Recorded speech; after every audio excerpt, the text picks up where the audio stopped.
नमस्कार, आप देख रहे हैं इंडिया न्यूज हरियाणा। मैं हूं आपके साथ सरिता तिवारी और अब खबरें देखिए फटाफट अंदाज में। सीएम मनोहर लाल खट्टर सोनीपत के गांव झरोड़ी पहुंचे हैं। मुख्यमंत्री ने कहा 18 से 20 गांव के बुलावे पर आए हूं, उस दिन सुनी थी, आज अपनी आंखों से देखिए। मुख्यमंत्री ने गोहाना जुलाना से होकर खरगोदा में हेलीकॉप्टर से निरीक्षण किया है। सीएम ने कहा कि किसान का बेटा हूं, खेती में पिता के साथ काम किया है। सीएम ने कहा कि 1980 में 42 साल पहले हरियाणा को अपना परिवार मान लिया था, राजनीति में तो बहुत बाद में आया हूं। सीएम ने कहा कि मैं ऐसा मुख्यमंत्री नहीं जिसे एक ही हलके का विकास करना है, पूरा हरियाणा मेरा है, मुझे सभी हलकों का विकास करना है। सीएम ने कहा कि छोटे किसानों को 2 एकड़ तक की फसल बीमा योजना का पैसा बरकरार सरकार देगी, जिससे किसान को नुकसान कम होगा और खेती करने वालों को ही मुआवजे का पैसा मिलेगा। सीएम ने कहा कि 5 एकड़ तक बीमा फसल योजना की किस्त का आधा पैसा सरकार देगी। मेरी फसल मेरा ब्यौरा में रजिस्ट्रेशन करने को लेकर अपील की है, जिससे किसानों को बाद में परेशानी ना हो। सीएम ने कहा कि पहले कागजों के ढेर लगे हुए होते थे, उसके बाद सीएम विंडो चालू हुई है, जिसमें 9.5 लाख शिकायतें मिली हैं और 8 लाख से ऊपर का समाधान हुआ है। सीएम ने कहा कि हरियाणा में पढ़ाई का शौक लगा है। पहले नौकरी की पर्ची लगती थी, पैसे लगते थे, लेकिन अब पढ़ाई के दम पर नौकरी मिलती है। सीएम ने कहा कि किसानों की जो तकलीफ है, जो पानी की समस्या है, वो मिट्टी बेचने से हुई है, जो गलत है इससे ना दें, सावधान हो जाएं। सीएम ने कहा कि 1 लाख एकड़ जहां पानी खड़ा होता है, इसे ठीक करने की योजना बनाई जा रही है। जमीन को ठीक कराने का आधा खर्च सरकार देगी। सीएम ने कहा कि ग्रामीणों के लिए ग्राम दर्शन के नाम से पोर्टल बनाया है। जो भी ग्रामीण अपना काम भेजेंगे वो काम 1 महीने में होगा। ग्राम पंचायत पंच और सरपंच में महिलाओं को 50% वरीयता दी जाएगी। 25 लाख से पार्क झरोटी और ड्रेन पक्की होगी। झरोटी से खांडा तक 18 फीट रास्ता मिलेगा। झरोटी में एक लाइब्रेरी बनेगी, एक सामुदायिक केंद्र बनेगा। सूक्ष्म सिंचाई वाले खाल पक्के होंगे। सीएम ने खरगोदा हल्के के गांव को दी 20 से 25 करोड़ की कार्यों की सौगात। 279 की गिरदावरी का काम हुआ पूरा, 240 गांव में हुआ नुकसान।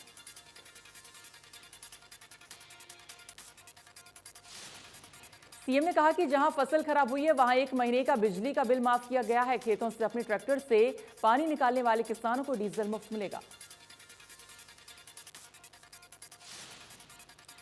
फतेहाबाद पहुंचे पूर्व सीएम और इनेलो सुप्रीमो ओम प्रकाश चौटाला का बड़ा बयान। कहा किसानों ने कहा तो दोबारा इस्तीफा देंगे अभय चौटाला। ओपी चौटाला ने कहा कि इससे पहले भी किसानों के कहने पर इस्तीफा दिया था और अभी किसानों के कहने से बाहर नहीं है। ओपी चौटाला ने कहा कि हरियाणा में लगातार जरूरी चीजों की कमी बनी हुई है। खाद और गैस सिलेंडर के लिए लोगों की परेशानी को सामना करना पड़ रहा है। इलाहाबाद चुनाव पर ओम प्रकाश चौटाला बोले, बीजेपी के द्वारा किया गया धनबल का प्रयोग, लेकिन फिर भी लोगों ने इनेलो के प्रत्याशी में अपनी आस्था जताई और इनेलो ने जीत दर्ज की। सरकार द्वारा पेट्रोल और डीजल के दाम कम करने को लेकर भी ओम प्रकाश चौटाला ने प्रतिक्रिया दी है। कहा पहले बेहिसाब दाम बढ़ाए और अब कुछ दाम कम करके सरकार वाहवाही लूट रही है। सिरसा की सांसद सुनीता दुग्गल आज भिवानी पहुंची। भिवानी के प्रेक्षा विहार में प्रतिभावान बच्चों को सम्मानित करने के लिए सांसद पहुंची थी। इस दौरान किसानों को इस मामले की जानकारी मिली तो किसान भी काले झंडे लेकर कार्यस्थल पहुंच गए और किसानों ने लगातार नारेबाजी की, लेकिन पुलिस ने किसानों को नजदीक नहीं आने दिया। भिवानी में सिरसा से सांसद सुनीता दुग्गल ने बड़ा बयान दिया है। कहा कि अगर किसान बातचीत के लिए आगे आए तो सरकार अगर आवश्यकता पड़ी तो कानूनों में संशोधन कर सकती है। इंडिया न्यूज हरियाणा से खास बातचीत में उन्होंने कहा, प्रतिभा सम्मान समारोह में जनप्रतिनिधियों का विरोध कतई वाजिब नहीं है। इलाहाबाद उपचुनाव में हार के बावजूद उन्होंने बताया बीजेपी जेजेपी की परफॉर्मेंस बेहतर रही है।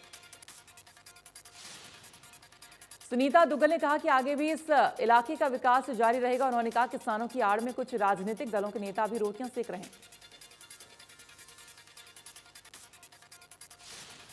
बीजेपी रोहतक सांसद डॉक्टर अरविंद शर्मा ने बीजेपी नेता मनीष ग्रोवर को बंधक बनाने के मामले में विवादित बयान दिया। उन्होंने कहा कि अगर कोई मनीष ग्रोवर की तरफ आंख उठाकर देखेगा तो उसकी आंख निकाल लेंगे।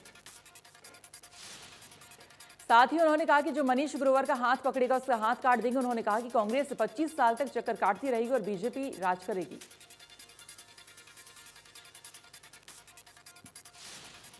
रोहतक में बीजेपी नेताओं को बंधक बनाने के मामले में बीजेपी की तरफ से कांग्रेस के खिलाफ प्रदर्शन किया गया। वहीं प्रदर्शन के दौरान पूर्व सीएम हुड्डा का पुतला फूंका गया और कांग्रेस कार्यकर्ताओं पर बंधक बनाने का आरोप।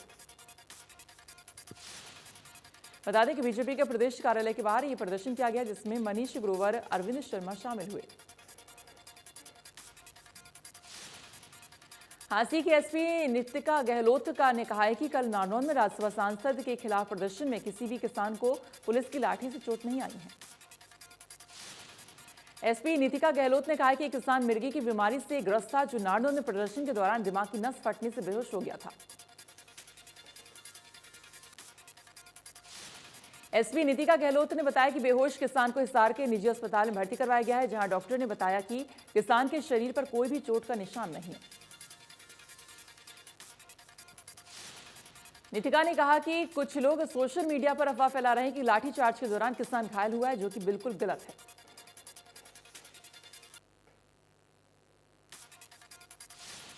राष्ट्रपति रामनाथ कोविंद 17 नवंबर को भिवानी के सुई गांव पहुंचेंगे और आदर्शन गांव सुईन का उद्घाटन करने वाले हैं।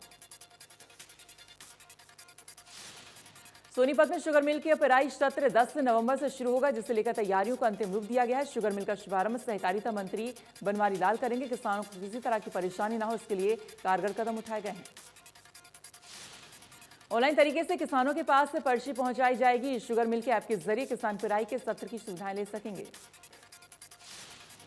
समय से पहले पेराई सत्र शुरू करने से एक तरफ जहां किसानों को राहत मिलेगी, वहीं शुगर मिल की रिकवरी भी बेहतर होगी। अगर शुगर मिल का पेराई सत्र मई जून तक खिंच जाता है तो उस समय चीनी की रिकवरी रेट गर्मी होने की वजह से काफी कम हो जाते हैं।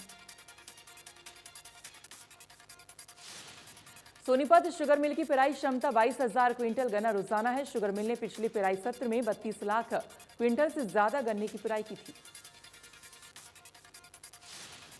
शुगर मिल के अंतर्गत करीब 185 गांव शामिल हैं। जल संरक्षण अभियान को बढ़ावा देने के लिए इस बार मेरा पानी मेरी विरासत योजना के तहत काफी किसानों ने धान की जगह गन्ने का उत्पादन किया है।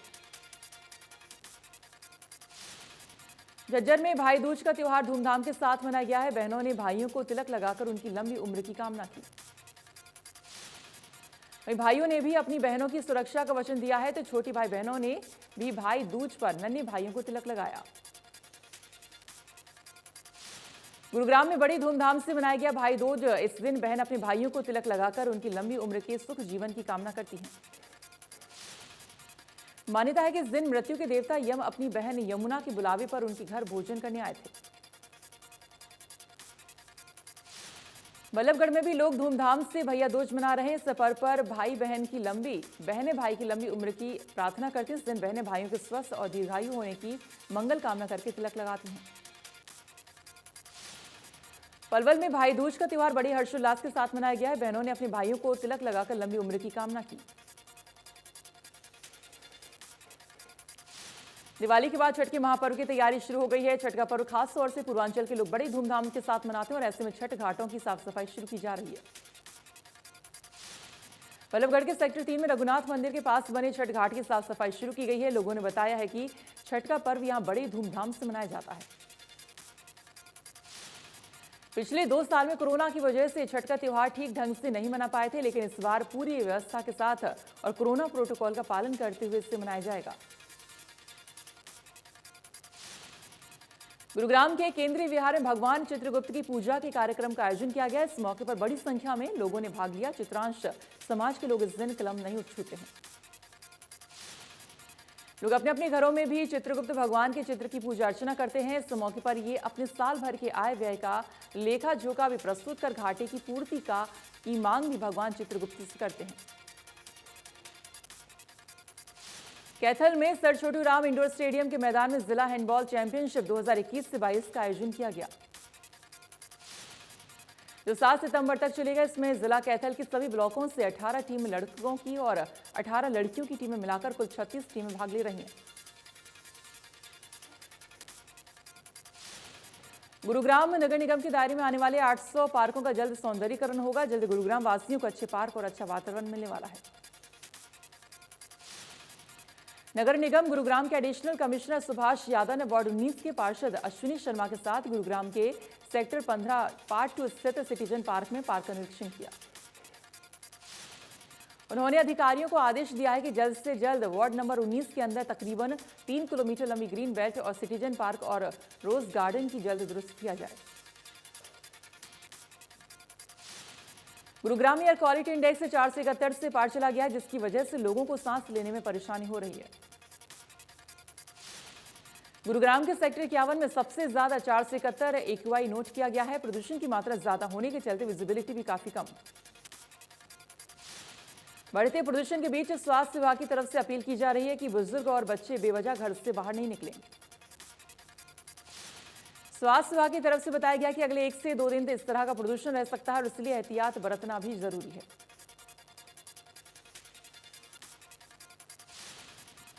फरीदाबाद में एयर पोल्यूशन कम होने का नाम नहीं ले रहा। दीपावली के 2 दिन बीतने के बाद भी फरीदाबाद का एयर क्वालिटी इंडेक्स लगातार बढ़ता ही जा रहा है। शनिवार को भी AQI लेवल 460 ही है। ग्रेटर फरीदाबाद में बन रही हाई राइज बिल्डिंग भी एयर पोल्यूशन के चलते धुंधली सी नजर आ रही है। लोगों की आंखों में जलन से परेशानी बढ़ गई है। फरीदाबाद में पोल्यूशन को रोकने के लिए कोई खास कदम नहीं उठाए गए हैं। दिवाली की रात जबरदस्त आतिशबाजी से देश के कई शहरों में वायु प्रदूषण गंभीर स्तर पर पहुंच गया है। दिवाली पर पटाखों के बैन का कोई असर नहीं दिखा और देश के अलग अलग हिस्सों में जमकर पटाखे चलाए गए। इसका नतीजा ये हुआ कि चारों ओर आसमान में प्रदूषण फैल गया। दिल्ली NCR समेत उत्तर भारत के कई शहरों में धुंध की मोटी चादर दिखाई दी है। लोगों को आंखों में जलन और सांस लेने में तकलीफ का सामना करना पड़ा। दिल्ली की हवा की गुणवत्ता अभी भी गंभीर श्रेणी में है। सुबह यहां की आंकी गई एयर क्वालिटी इंडेक्स 533 रहा। दिल्ली में ठंड का कोहरा नहीं बल्कि प्रदूषण की मोटी परत है। खाद की चल रही कमी के बीच आज अंबाला में खाद के 650 बैग पहुंचे, जिसकी खबर मिलते ही भारी संख्या में किसान इकट्ठे हो गए। लेकिन ज्यादातर किसानों को मायूस लौटना पड़ा है। आज सिर्फ 65 किसानों को ही खाद के बैग मिल सके। वहीं सुविधा का केंद्र का कहना है कि आगे जल्द खाद मिलने की कोई उम्मीद नहीं है। पानीपत में लगातार किसानों के सामने आ रही खाद की किल्लत। पानीपत के गांव उरलाना में सुबह से लाइनों में लगे किसानों ने कहा कि अधिकारी कालाबाजारी कर रहे हैं। इफ्को के मैनेजर ने भी माना है कि भुगतनी पड़ेगी किसानों की DAP की किल्लत। फतेहाबाद में DAP खाद की समस्या को लेकर किसान सड़कों पर दिखे। किसानों ने फतेहाबाद चंडीगढ़ मार्ग पर जाम लगा दिया और प्रशासन के खिलाफ नारेबाजी की। किसानों का कहना है कि रतिया इलाके में लगातार खाद का संकट बना हुआ है। खाद की समस्या के चलते गेहूं की फसल की बिजाई नहीं हो पा रही है। रतिया में प्रशासन की मुश्किलें और बढ़ गई हैं। किसानों ने रोड जाम को मंगलवार तक बढ़ा दिया है। किसानों का कहना है कि जब तक DAP नहीं आती है तब तक भगत सिंह चौक और संजय गांधी चौक पर लगा रहेगा जाम। किसानों ने सड़कों के बीच ट्रैक्टर ट्रॉली लगाकर पूरी तरह से आवाजाही बंद कर दी। इस दौरान कई वाहन जाम में फंस गए और लोगों को भारी दिक्कतों का सामना करना पड़ा। इस मौके पर किसानों ने सरकार के खिलाफ जमकर नारेबाजी की और आरोप लगाया है कि खाद विक्रेता और प्रशासन की मिलीभगत से खाद की किल्लत दिखाकर ब्लैक में खाद बेची जा रही है। सोनीपत के खरकोदा खाड़ा बाईपास के पास एक शख्स का शव बरामद किया गया, जिसकी तेज धार हथियार से हत्या की गई है। सूचना मिलते ही पुलिस मौके पर पहुंची, शव को पोस्टमार्टम के लिए अस्पताल भेजा। फिलहाल पुलिस मामले की जांच कर रही है। पलवल में 16 वर्षीय नाबालिग को रास्ते से अगवा कर दुष्कर्म किया गया है। नाबालिग के शोर मचाने पर उसकी मां मौके पर पहुंच गई तो आरोपी ने मां बेटी के साथ मारपीट कर जान से मारने की धमकी दी। पीड़िता ने बताया है कि वो किसी काम से घर से बाहर निकली थी। उसी दौरान गांव के युवक ने उसके साथ दुष्कर्म किया है। पीड़िता ने शोर मचाया तो उसकी मां मौके पर आ गई और उसे आरोपी के चंगुल से छुड़ा लिया। वहीं पीड़िता का आरोप है कि शिकायत लेकर जब वो महिला थाने पहुंची तो मुकदमा दर्ज करने की बजाय उल्टा उसे धमकाया गया। दूसरी तरफ महिला थाना प्रभारी ने धमकाने के आरोप को नकारते हुए कहा कि ऐसा कुछ नहीं है। लीगल एडवाइजर के सामने पीड़िता के बयान कराए गए हैं। जो शिकायत उसने दी है उसी पर मुकदमा दर्ज किया गया है। सोना दमदमा रोड पर निजी कंपनी की लापरवाही का खामियाजा आम लोगों के साथ साथ बेजुबान पशुओं को भी उठाना पड़ रहा है। कंपनी के द्वारा खोदे गए गड्ढों में बीती रात एक सांड गिर गया, जिसे आसपास के लोगों ने जेसीबी की मदद से 1 घंटे की भारी मशक्कत के बाद बाहर निकाला। मौके पर पुलिस मौजूद रही। इस मामले में लोगों ने कंपनी के खिलाफ एक शिकायत सोहना थाने में दी है। काफी समय से लोग इन गड्ढों की शिकायत कर रहे हैं, लेकिन इससे पहले भी कई हादसे हो चुके हैं।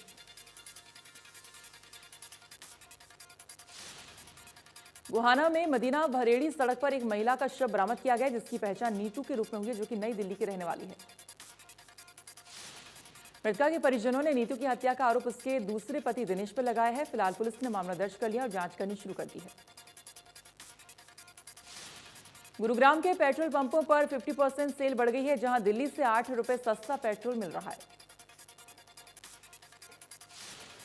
पेट्रोल डीजल में केंद्र सरकार की तरफ से वैट कम किया गया था, जिसके बाद हरियाणा सरकार ने भी पेट्रोल डीजल में 12 रुपए प्रति लीटर सस्ता कर दिया है। अब गुरुग्राम में पेट्रोल 95 रुपए 90 पैसे और डीजल 87 रुपए 11 पैसे प्रति लीटर बिक रहा है। दिल्ली के लोग गुरुग्राम में पेट्रोल के लिए बड़ी संख्या में पहुंच रहे हैं, जिससे गुरुग्राम के पेट्रोल पंपों की सेल में बढ़ोतरी हुई है। उत्तराखंड में चारधाम यात्रा समापन हो गया है। इसकी शुरुआत गंगोत्री धाम के कपाट बंद होने के साथ हो चुकी है। केदारनाथ और यमुनोत्री धाम के कपाट आगामी 6 महीने के लिए बंद कर दिए गए हैं। दोनों धाम को फूलों से सजाया गया है। भारत में 10 नवंबर को राष्ट्रीय सुरक्षा सलाहकार स्तर का क्षेत्रीय सम्मेलन अजीत डोभाल करेंगे। बैठक की अध्यक्षता बताया जा रहा है कि यह सम्मेलन अफगानिस्तान को लेकर किया जा रहा है आयोजित। दिमाग को बुरी तरह प्रभावित करके जान लेने वाला एक फंगस जमीन से समुद्र में पहुंचा, जिसकी वजह से 40 डॉल्फिन्स और पोर्पोइज की मौत हो चुकी है।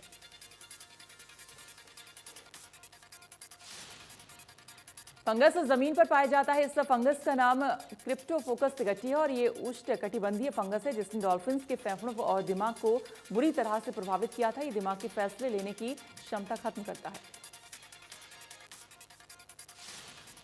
बिग बॉस में बीबी ओटीटी के फ्लॉप कंटेस्टेंट्स की हुई एंट्री। राकेश बापत और नेहा वसीम की अपकमिंग एपिसोड में एंट्री दिखाई जाएगी।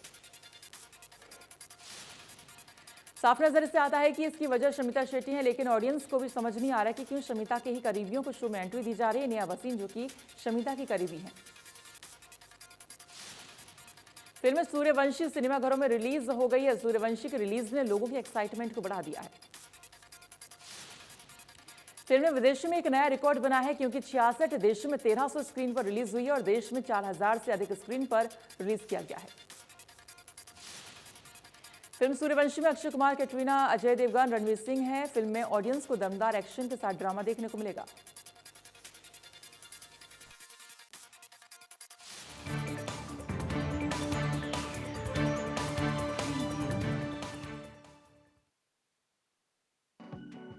प्रेजेंटेड बाय इम्यूनिटी बढ़ाने के लिए 90 वर्षों से महिलाओं की नंबर 1 आयुर्वेदिक औषधि फोटोनिक हेम पुष्पा।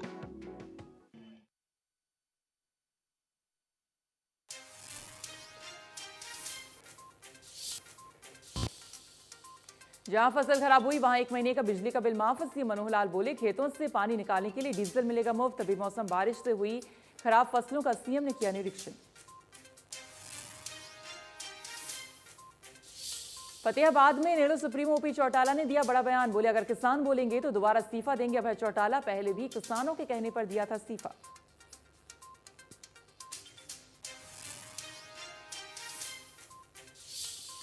मांगे पूरी नहीं होने तक थाने में धरना रहेगा जारी। नारनौंद में संयुक्त किसान मोर्चा की बैठक में लिया गया फैसला। किसानों पर दर्ज मुकदमे तुरंत हो खारिज। 8 नवंबर को एसपी कार्यालय का करेंगे घेराव।